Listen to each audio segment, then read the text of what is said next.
আসসালামু আলাইকুম।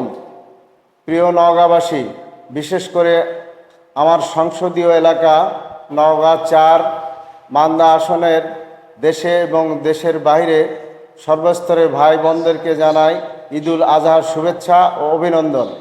ঈদ মোবারক। সম্মানিত ভাই এবং বোনেরা, আমরা যে সময় ঈদুল আজহা উদযাপন করতে যাচ্ছি সে সময় বিশ্বের বিভিন্ন জায়গায় মুসলমানদের উপর নেমে এসেছে সীমাহীন জুলুম এবং নির্যাতন। আমরা এই সময় স্মরণ করি জুলাই আগস্টের আন্দোলনে আমাদের যে ভাইরা শহীদ হয়েছে, আহত হয়েছে, পঙ্গুত্ব বরণ করেছে, যাদের আত্মত্যাগের বিনিময়ে আমরা বিগত 15 বছরের জুলুম থেকে রক্ষা পেয়ে সুন্দর উন্মুক্ত পরিবেশে আজকে আমরা ঈদ উদযাপন করতে যাচ্ছি।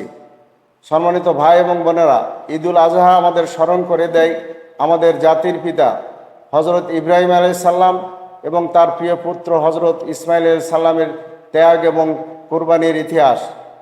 আজকে আমরা যে ঈদ উদযাপন করব, কুরবানি করব, এই কুরবানির আমরা আল্লাহর সন্তুষ্টির জন্য করব, তাকওয়া অর্জনের জন্য করব। কিন্তু আল্লাহ বলেন এই কুরবানির গোস্ত, হাড্ডি, পশম কিছুই আল্লাহ গ্রহণ করেন না, শুধুমাত্র গ্রহণ করেন তাকওয়া। আমরা এই তাকওয়া অর্জনের মাধ্যমে আগামী দিনে আমরা আমাদের সমাজের অসহায়, বিধবা, এতিম, বঞ্চিতদের পাশে দাঁড়ানোর জন্য শিক্ষা গ্রহণ করব। আমি আপনাদের ভাই, আপনাদের সন্তান তুল্য। আমি আপনাদের কাছে দোয়া চাই, আমি আপনাদের জন্য দোয়া করি। ঈদুল আজহার প্রত্যেক পরিবারে বয়ে আনুক অনাবিল সুখ, শান্তি এবং সমৃদ্ধি। আসসালামু আলাইকুম ওয়া রাহমাতুল্লাহ।